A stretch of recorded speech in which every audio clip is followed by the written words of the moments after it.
Finalement, ça revient sur le bâton de Perron qui retourne à Godet, qui prend un tir, c'est bloqué devant lui.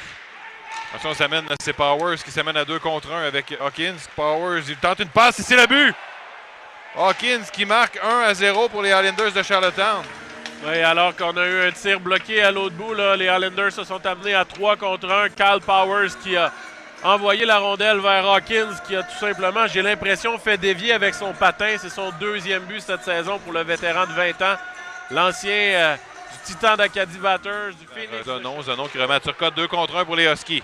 Turcotte s'amène avec Brush. Turcotte à la rondelle, passe de l'autre côté, ça dévie devant, finalement entre les jambières du gardien. On entend le sifflet là-dessus, alors qu'Hawkins s'en prend à Brush là-dessus devant le filet. Là. Ouais, là, je suis surpris qu'il n'y ait pas d'appel. Brush a tenté de la faufiler entre ses jambières. Et là, est-ce qu'on va jouer à 4 contre 4? On semble avoir appelé de la rudesse.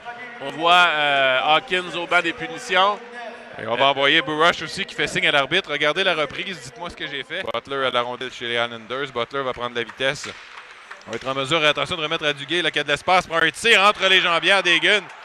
2-0 pour les Highlanders de Charlottetown. Michaud là, qui a marqué là-dessus. Oui, Alexis Michaud, son 4e but cette saison. Là, il s'amenait rapidement à la gauche de Callaghan. A pris un lancer entre les jambières que Callaghan probablement aimerait revoir. Je pense celui-là, Jean-Marc, et les Highlanders viennent de doubler leur avance. Ceux qui étaient limités depuis ce 4 contre 4 là, à se défendre dans leur territoire. Une seule montée, un seul lancer et on vient de doubler l'avance. Donc, définitivement pas le début de match souhaité pour la Meute. Alors qu'on va devoir revenir de l'arrière dans ce match là, si on veut l'emporter. 2-0 Highlanders, donc précise qui marque là-dessus. Arrête le filet. Campbell va reprendre le retour là, pour les Highlanders. Va remettre de l'autre côté à Duguay. Duguay qui perd le disque. Le beau jeu de Verdon qui permet à Véro de reprendre. Véro s'amène seul et le but! Antonin Véro qui marque 2-1 pour les Highlanders de Charlottetown. Ouais, et là, Antonin Véro qui continue sur sa lancée d'hier soir. Là, il en rajoute un autre. C'est son faire du bien à la confiance de la Meute. Là, les hommes de Martin Dagenet qui ne semblaient pas encore réveillés ce soir. Mais là, ça va nous réveiller, bien entendu. Encore une fois, effectivement, le même trio. Le beau jeu de Verdon à la ligne bleue pour stopper cette contre-attaque, ce qui a permis à Véro de marquer, alors qu'on est allé voir du côté des officiels là-dessus, Russ Campbell, qui est allé plus... Finalement, c'est Lochko qui va être en mesure de reprendre. Belle passe à Fontaine qui tire bloqué devant. Et le retour et le but de Benjamin Brunel. 2-2 maintenant. Et là, le vent vient complètement de changer. Jean-Marc, les Huskies qui prennent la confiance. Benjamin Brunel qui a en contrôle depuis le début du match. Là. Ouais, beau jeu là-dessus là, de Lochko pour remettre devant. Tir voilé de Fontaine et Brunel qui a foncé au filet. Bacol qui a donné un retour là-dessus. Donc les deux trios là, qui viennent de marquer coup sur coup. Dufresne qui va reprendre. Dufresne, petite passe interceptée, mais ça lui revient. Finalement, Carouters tire et le but! Leighton Carouters qui marque et les Huskies prennent les devants dans le match 3-2. Et là, quand on dit que tout roule pour les Huskies à présent, là, on le voit vraiment du côté des Huskies, notamment avec la circulation devant le filet. Et on le sait, là, celui-là, Carouters, il n'y avait personne devant Bacol, mais il y a tellement un lancer du poignet foudroyant. Lorsqu'il touche la cible, c'est difficile à arrêter. Bien, effectivement, c'est ce qu'on marque de Carouters depuis son jeu en entrée de territoire. On a été brouillon là, du côté des Highlanders. Ça fait en sorte que la pénalité est terminée, mais on a toujours la rondelle. Powers passe devant et le but! Oh, alors qu'on s'est fait surprendre rapidement du côté des Huskies. C'est un jeu qui semblait aller nulle part et malgré tout, on a permis aux Highlanders de s'amener à 2 contre 1. Oui, c'est Lucas Romeo qui marque son 6e but cette saison. Et là, bel effort de Kyle Powers en zone offensive. Lui, il connaît tout un match pour les Highlanders. La mauvaise façon, soit en accordant un but rapidement. Est-ce que François James Buteau a raté sa couverture sur le côté des Highlanders, mais sous pression encore là, de Brunel. Finalement, c'est Fontaine qui va récupérer.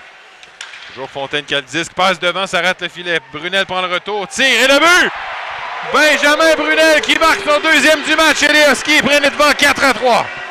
Et là, Jean-Marc, c'est un tir que certainement Carter Bickle va vouloir revoir. Là. Benjamin Brunel avait très peu d'angle et a pris ce lancer. Un match très offensif, là. 7 buts alors qu'on vient de débuter la 2e période. C'est incroyable. On a vu cette rondelle-là se passer où il y avait vraisemblablement un petit trou, mais il n'était pas énorme, ce trou-là, Jean-Marc. Oui, effectivement, alors qu'on voit la reprise, c'était pas très gros. Ça a passé juste à temps parce que... On voit ça à Langlois de l'autre côté à la ligne bleue qui retourne à Véro. Véro, belle feinte à nouveau. Là. Véro prend un tir, ça a été bloqué devant. La rondelle qui est toujours libre. Finalement, ça dévie et c'est le but Oh, quelle séquence particulière! Et finalement, je pense que c'est Antonin Véro qui marque 5-3 pour les Huskies. Son deuxième ce soir, Antonin Véro, la rondelle qui était prise dans la deuxième période. Là, on reprend une avance de 2 buts du côté des Huskies. En fait, c'est une première fois. C'est Zenon. Zenon là, qui pense en direction de Godet. Godet va faire dévier vers Bourush qui s'amène à droite. Bourush remet à Zenon qui est seul tir. C'est bloqué par le gardien de but. Oh, beau jeu de Bourush. Merci Bill Zenon qui est rentré en territoire. Là, lancé vif de Zenon, mais je vous le dis, jusqu'à présent, Axel Ozol, très bon. Par la rondelle. Seulement passe devant alors que Kersey, oui, qui réussit à entrer. Kersey prend un tir et le but. Oh, alors que j'avais l'impression qu'on allait avoir un hors-jeu là-dessus. Finalement, il y a eu une passe à la dernière seconde. Et on juge que le jeu était bon. Et Kersey qui surprend Kyle Hagan. T'en parlais, Jean-Sébastien. 5-4 maintenant pour les Huskies, les Highlanders qui sont de retour dans le match. Et Marcus Kersey qui marque un premier but cette saison. Jean-Marc, lui qui avait 12 passes jusqu'à présent. On a vu Michael Hort lui faire toute qu'une passe, une belle petite passe sautillante. Et Kersey qui a logé le disque dans la partie supérieure. Son premier but cette saison, lui qui en avait marqué 6 la saison dernière. Et là, on a un tout nouveau match. C'est ce qu'on ne voulait pas qui arrive. Langlois qui a le disque, contourne le filet. Langlois finalement remet à Gill avec 3 secondes à faire au 4 contre 3. Véro qui a de l'espace. Véro remet à Langlois. Tire et le but! Jérémy Langlois qui marque et donne les devances 6-4 aux Huskies. Et le voilà, ce but qu'on attendait en avantage numérique. Qui donne à domicile en avantage numérique. On l'attendait, ça faisait longtemps. Un jeu télégraphié parfait, mais Axel Ozol n'a rien pu faire face au tir puissant de Jérémy Langlois. Et les Huskies qui reprennent cette avance de 2 buts. Finalement, un but en avantage numérique. Wow! Et là, on peut dire qu'on enlève le... Score! Et du numéro 10, Dylan Gill. Oh, alors qu'au moment où on annonçait ce but, Anthony Turcotte qui donne les devants 7-4 au Husky là-dessus avec une belle feinte devant le filet. Un autre but marqué en avantage numérique. Maintenant, tout fonctionne, Jean-Sébastien. Oui, définitivement. Là, les Huskies qui ont trouvé la touche en avantage numérique ce soir.